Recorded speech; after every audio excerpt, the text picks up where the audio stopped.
O São Paulo acertou absolutamente todas as pendências com o seu elenco. Eram 2 meses de direitos de imagem que foram quitados. Jogadores...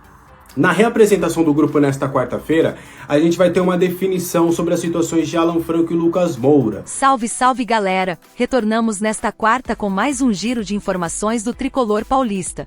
Notícias atualizadas do Mercadão da Bola com a abertura da mini janela de transferências do futebol brasileiro e por falar nisso, o São Paulo deve contar com pelo menos mais 2 novos reforços para a sequência da temporada, já que dentro de poucos dias vai se iniciar as competições mais importantes do ano. Fique nesse vídeo até o final para saber todos os detalhes das últimas informações do São Paulo que ainda repercute na imprensa esportiva a eliminação do campeonato paulista por conta de um erro vergonhoso da arbitragem. Só lhe peço antes de tudo seu like no vídeo e que se inscreva no nosso canal.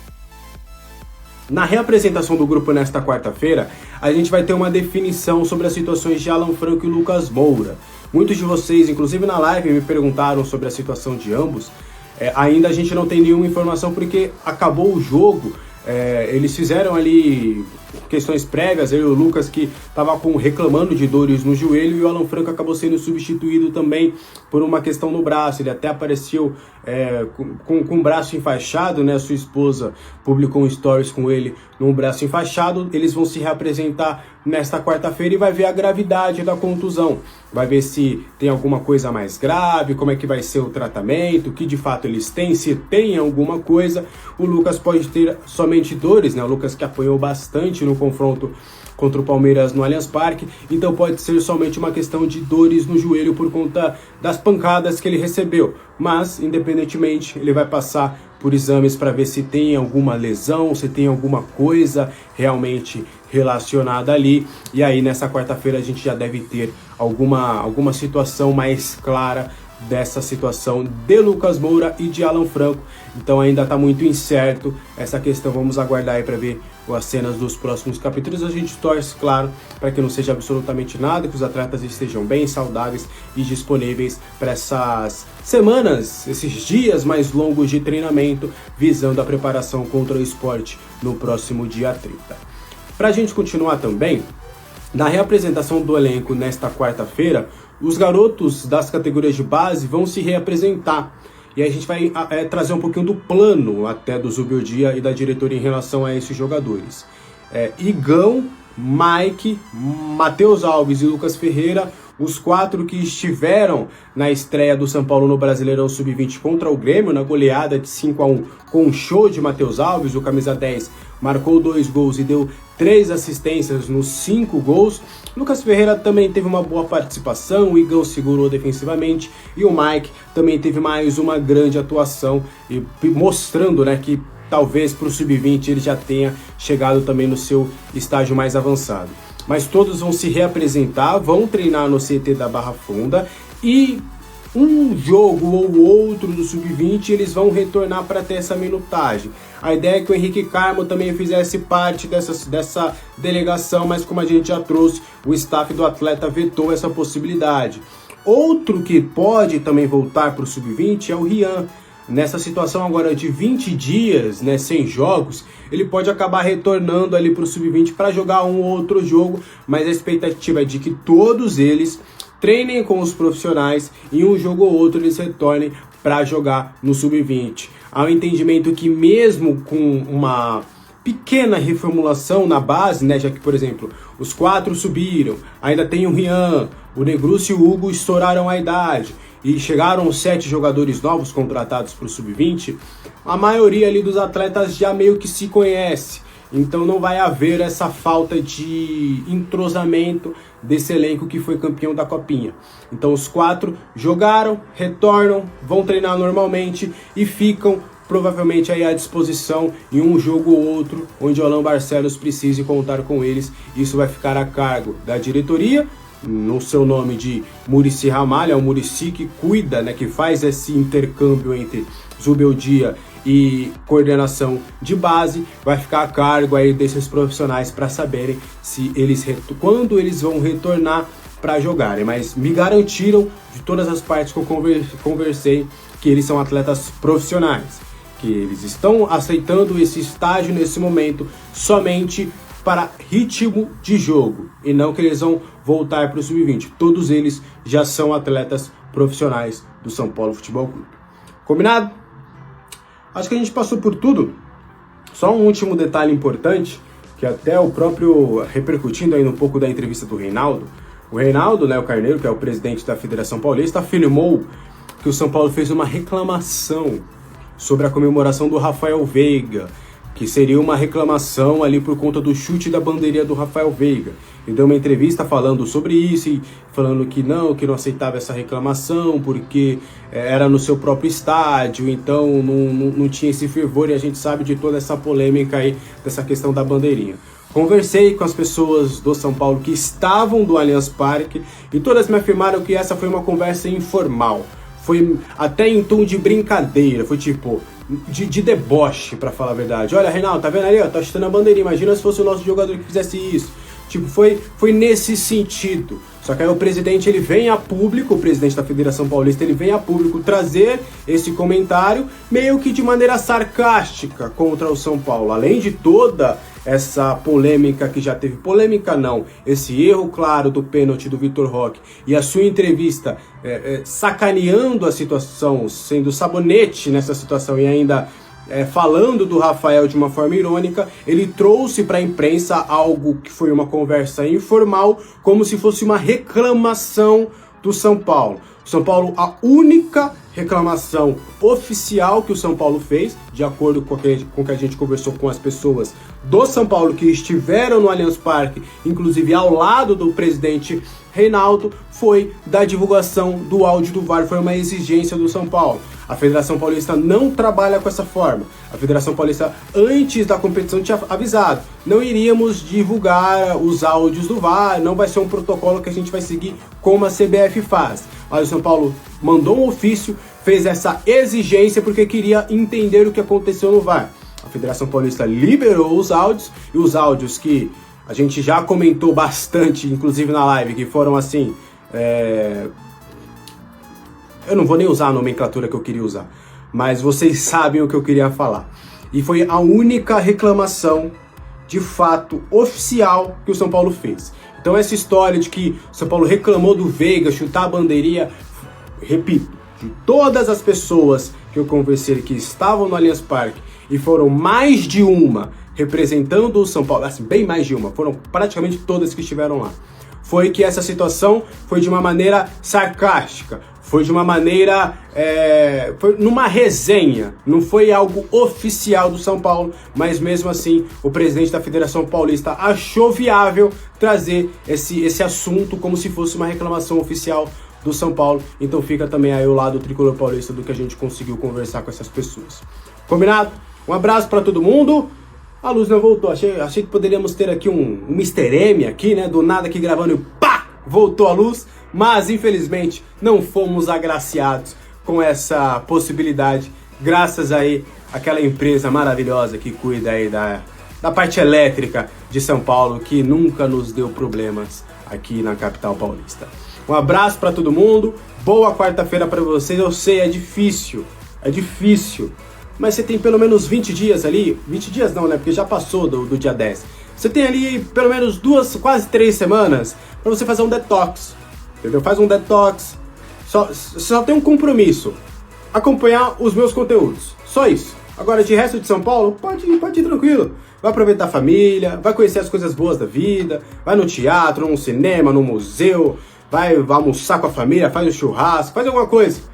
Só tem um compromisso aqui de vir sempre aqui no canal e acompanhar nossos conteúdos. Uma sessão detox, renove as energias pro São Paulo aí no Campeonato Brasileiro. Um abraço para todo mundo, boa quarta-feira, até a próxima. Já o São Paulo tá ainda mais revoltado com a arbitragem e a Federação Paulista depois da divulgação dos áudios da conversa entre o árbitro de campo e o árbitro de vídeo na marcação do pênalti para o Palmeiras. Tem as últimas no mercado, bastidores, finanças, trago atualizações fundamentais sobre o tema. Fala aí pessoal, sou Jorge Nicola, bem-vindos a mais um vídeo do canal. Sempre bom ter vocês por aqui, sem perder tempo, só pedir para deixar like, se inscrever no canal e ativar as notificações. Hora de falar sobre o São Paulo, ainda mais revoltado com a arbitragem e também com a Federação Paulista. Tudo porque nessa terça-feira, dia seguinte à derrota por 1 a 0 para o Palmeiras, houve a divulgação da conversa entre o árbitro de campo, o Flávio Rodrigues Souza, e o árbitro de vídeo, o Rodrigo Guarizo do Amaral.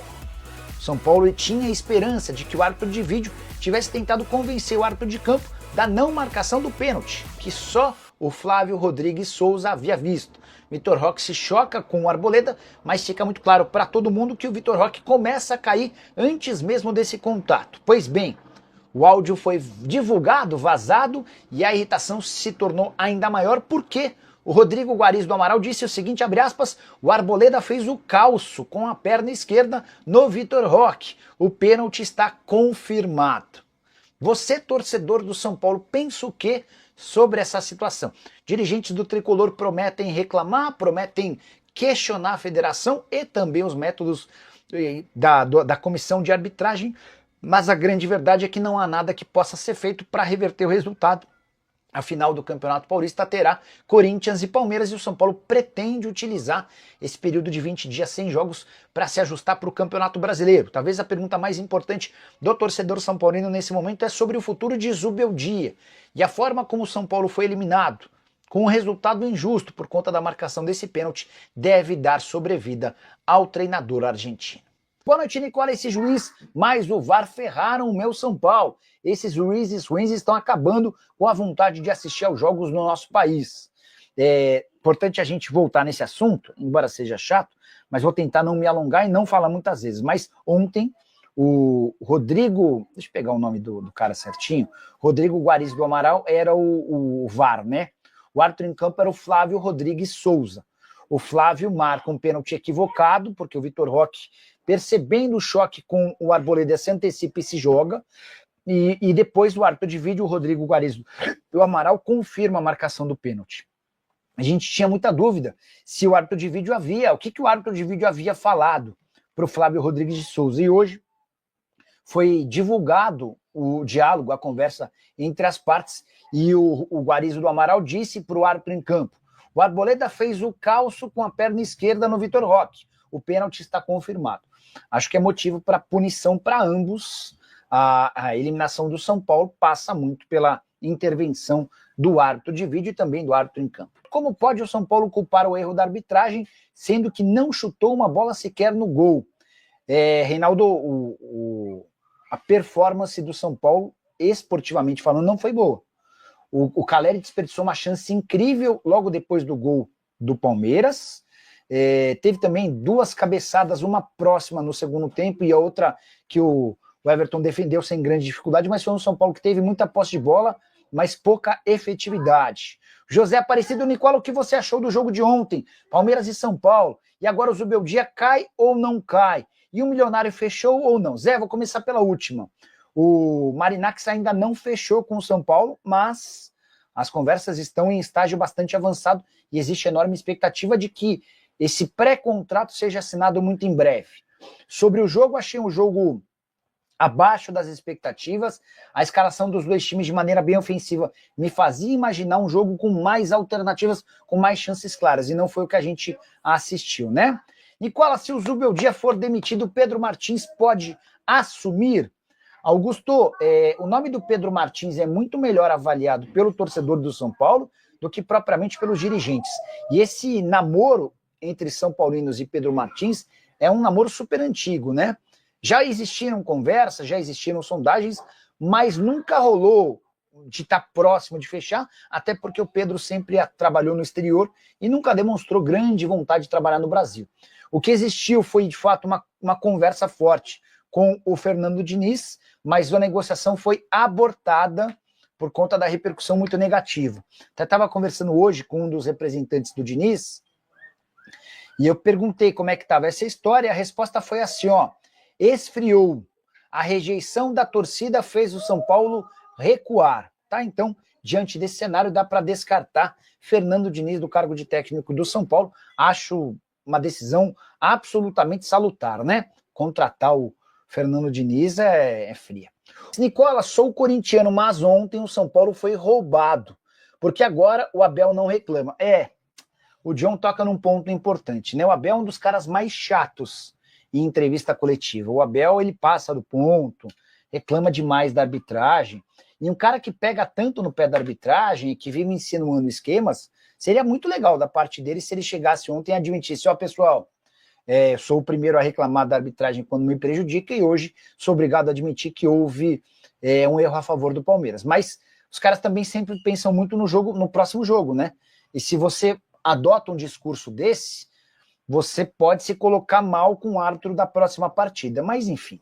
Reinaldo Peixoto, por que os São Paulinos não falam que o time entregou o jogo da Ponte Preta para tirar o Palmeiras? E o que aconteceu ontem foi bem feito.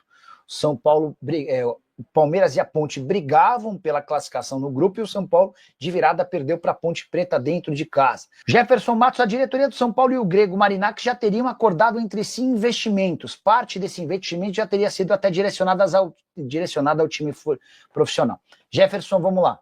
Eu me sinto bem confortável para falar sobre o tema, porque, cara, felizmente tem uma fonte bem importante lá do São Paulo que tem me ajudado muito nessa situação. Não há nada assinado ainda, tá? São Paulo e Marinak discutem minutas de um pré-contrato. Então, acho impossível, ou praticamente impossível, que o Marinak já tenha adiantado dinheiro antes de assinar pelo menos o pré-contrato, tá? Nessa semana também o Zanqueta, que cobre o São Paulo e é muito próximo do Júlio Casares, chegou a afirmar que já estava definida a divisão dos 100 milhões de dólares que o Marinak prometeu investir em 5 anos. Então, o São Paulo já sabia quanto dessa grana seria para o futebol profissional, quanto seria para a base. Essa minha fonte, que dialoga diariamente com o staff do Marinak, assegura que ainda não há um acordo específico sobre a divisão da grana. O aporte é de 100 milhões de dólares, vai ser feito por mais ou menos 5 anos. O Marinak já concordou em investir no time principal, uma pequena parte, mas não há um percentual definido, tá? Renato Rosa, boa noite, Nicola. Alguma chance de Zubeldia ser demitido? Há dois pontos que jogam a favor do Zubeldia. O primeiro deles, o fato de o São Paulo ter sido eliminado do Campeonato Paulista de pé. Ah, Nicola, mas o São Paulo jogou mal contra o Palmeiras. Isso é verdade. Mas também não dá para dizer que o Palmeiras deitou e rolou contra o São Paulo e a eliminação se deu por conta de um pênalti irregular. Segundo ponto, o São Paulo tem encontrado enorme dificuldade em fechar com um técnico. O único nome que de fato foi um consenso, ou quase um consenso interno no São Paulo, era do Diniz. E o Diniz topou trabalhar no São Paulo, mas a repercussão foi tão negativa que o São Paulo abortou essa ideia, tá? Então hoje jogam a favor do Zubeldia a dificuldade na busca por um outro técnico e também o fato dele ter terminado o Campeonato Paulista de forma digna, vamos dizer assim, tá? O John tá perguntando, o Galo não pagou a compra do Daverson, essa que você já tinha perguntado.